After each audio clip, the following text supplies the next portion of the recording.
have you had a kid that you saw that and had to empower so he could find it? Or would you say that every kid that's been in that category, they kind of already knew that about themselves before you met them? As far as like intrinsic motivation? Just true commitment, love, and understanding of the game. Yeah, that's a really good question. I mean, just quickly thinking about some of the players I've had. I mean, obviously Chase is, you know, one of the most special players I'll ever have, and it kind of sucks to have it so young.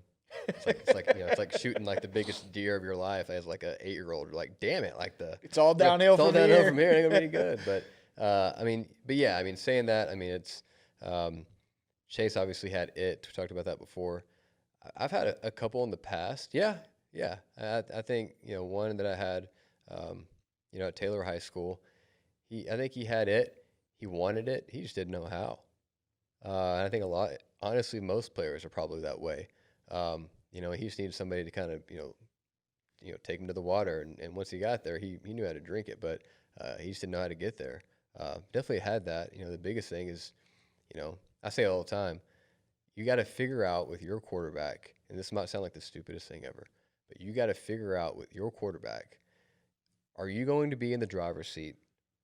And then he thinks he's driving over there with the fake wheel, just like in driver's ed, or are you going to actually let him sit in the driver's seat and drive the actual wheel, and then you kind of just have the brakes over there that you can, tap on.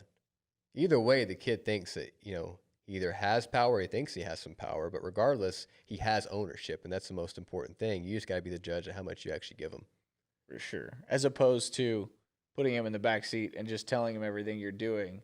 Yeah. And having him take notes. No, I like that. I think coaches can get themselves in trouble when their approach to that is, well, you say you want to do all these things. You say you want to go to college. What are you doing about it? Right? Yeah. I think that's, I don't want to call it a cop-out, but it's the quick answer, right? Mm-hmm. It's not, okay, let's identify, he says the right things, but let's identify his true passion. What's he do? Is he trying to learn the game? Right. And he's just confused on where he's supposed to go next? He doesn't know what chapter to read, or is he just faking it, right? Because, even though only being at Salina as from a high school level standpoint, seeing a multitude of different categories and different levels. Mm-hmm. The one that left right before I got here, that's now our quarterback's coach, Nathan Elliott. Yeah.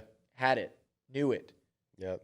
By the time he was a junior, total control, had the ability to check certain things and run certain quick game whenever he saw an opening, right? And we, there's been a couple times we go back and watch, and you can see it on film where he checks something and it's as simple as, hey, go stand right there. I'm going to throw you a 5-yard hitch. Okay, there's a 30-yard gain. Yeah. Right? Just little stuff like that. He had it, and he knew that he had the desire and the passion and the ability on top of the love for the game and the thirst for the knowledge, right? Had another kid who, kind of found his quarterback calling later, not when he was 9, but, once he got into high school, had the physical tools, and we went, okay, you've got a chance to do this. Here's what we need to do about it. Had the thirst, had the desire, had the love for the game, got a little bit later start, and was constantly trying to play catch up and doing certain things. And from that standpoint, I think he's the kind of kid you want in the passenger seat with the steering wheel. See why I did this. See where I'm going. This is what we would do in this situation. And those are the kind of kids that you almost look at and you're like, man, too little, too late. If I just had a little bit more time, we could have thrown him the keys, right? Yeah. And then I think right now we're about to have a kid that's, seeing the way he plays other sports and the confidence he exudes in the things that he's done since he was really little. And he has a total understanding of the game and how to play it, right? And from a football standpoint, he has a desire to reach that level within the game of football. I think he's got a chance to do all of those things much earlier than people anticipate. And it's something that our staff has talked about. Okay, this is what it looks like he wants to do. We're going to give him every opportunity to fail, right? Yeah. I want him to show me that we need to pull the reins back. Mm-hmm. I want him to show me from a conceptual knowledge standpoint. I want him to show me from a control of tempo, pace, understanding situational football standpoint. I think that's the hardest part, right? Getting a kid, hey, you can understand why we go under Sam over Mike and why you're starting backside safety to frontside safety. You can do all that, right? What do you do after they spot the ball?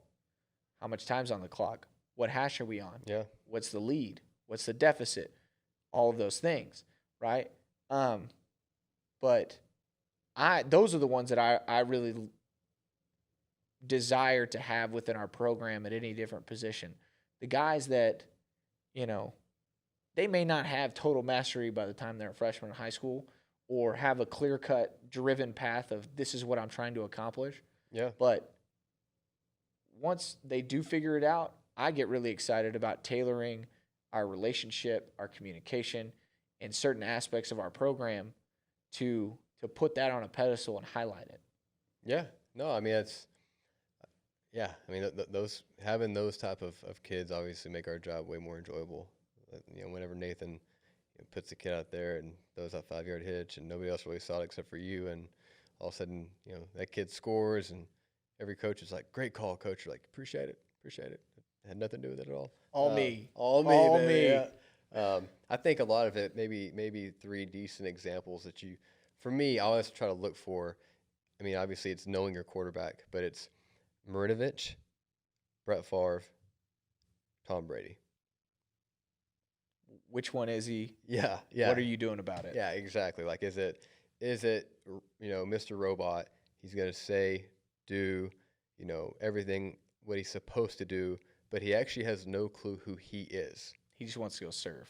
Yeah, exactly. Yeah, and he doesn't, figure that out until he's away from everybody else. Or, or do you have the Tom Brady that has that drive and he's going to will himself to be the quarterback, and you got to put him in those positions and he's going to continue to grow and be great. And then you have the Brett Favre where it's like, I don't know what the hell dime coverage is, personnel. I don't care how many safeties are out there. I'm just going to sling it right there. And he does it all the way to the Hall of Fame. So. That is still one of the greatest NFL stories. I hear y'all keep saying that. What does that even mean? Yeah, what the hell's a dime? Oh, that's all it is? Okay. Yeah. Yeah, it's, identifying those relationships, I always kind of connect them back to game situations. Okay, we got now, we call basically a pick play that's supposed to go down the sideline. And, we're in the 3rd round of the playoffs. This kid's 15 years old, right? He started a grand total of, this is his 6th start. Ton of varsity experience right there, right? And, I mean, we're calling the play because, like, hey, we know it's man coverage. Like, this guy's going to be open even if it's a 50-50 ball. Just give him a chance. Just catch it, throw it outside the numbers, yada, yada, yada. Yep. Snap of the ball, safety sprints. Doesn't even look. Just sprints to the sideline. 35 yards downfield. What does he do? He passes the ball and he throws a slant. 40-yard gain. And you're like, hey, you're not supposed to do that. But, hey, great job. Not supposed to work. Good job. Yeah. You come to the sideline, and I tried to be really careful to not ask a question that made me think that I was upset with him. Yeah, like, tough. Hey, why'd you do that? Yeah. And I played the scenario out, like, as many times as I could before I approached him about it, and I finally just went, did you see the kid? And he was like, yeah, that's why I threw it to Colin, and that guy took off. He didn't even look at him. I was like, oh, thank you. Thank you so much. Yeah. Because really any other answer, you're lucky that it worked, but you're in a pile of trouble. Yeah, but then at game time, do you even say anything? You're like, dang it. Because you don't want to screw the kid up right there. You don't want to mess with his flow. Yeah, absolutely. It's definitely it's a tough call, especially game time. But yeah. Okay, same thing happened the year before. We're in the 1st round of the playoffs, and we're running cross, and kid on the outside. We know it's man free. He's 6'7". That kid's not. So we call a play, and I'm in the headset. At this time, I was up in the booth, and I before the snap, I was like, he should just catch the throw, and he should just catch the snap, and throw it to DJ.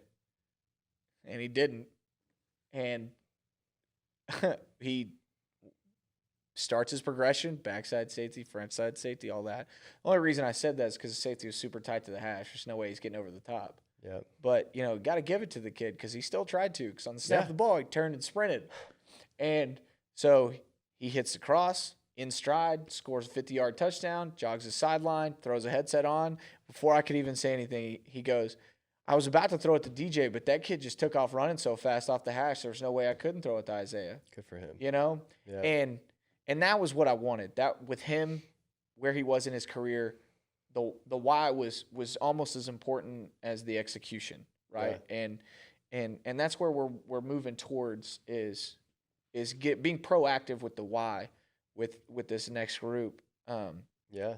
Because I think that's where the empowerment comes from. That's where you can get a kid who likes the game to fall in love with the game. 100%. When the game becomes chess, Yep. for them, Yep. while everybody else is still playing checkers, Yep. who doesn't love to play games that they're the best at, right? Yep. Who Yep. doesn't love to pick up Mario Kart when you know the secret code to jump and win the race, right? Who Yep. doesn't love to play things that they know that they're best at? Yeah. So that's really why I try and push the empowerment and be proactive with the why, because, you know, we could take a kid that likes the game and he's a good athlete and he kind of likes the game and, maybe I'll do this. Man, he gets a little bit of that empowerment. He gets a little bit of, like, mastery level knowledge, just a little bit. Yeah. You know, and now a kid goes from liking a game to loving it. Yeah. You like the chess and checkers, don't you? That's one of my go-tos. Shout Yeah. out Kaz Kazadi. Yeah. I will go back, something serious real quick about the, knowing the quarterbacks. One thing I've always done, just, not telling anybody how to coach, but it's always interesting with every kid. I've always talked to them and been like, hey, throw an interception. What's the first thing you think about? Is it mom or dad? Is it you're pissed at yourself? You're thinking about, you're pissed at yourself and then it's the coverages and, how can I figure it out? You're scared I'm going to get mad at you. I think that tells you a lot about your quarterback. And until you know that, you don't know your quarterback. But I think if you do know that, that fixes a lot of issues.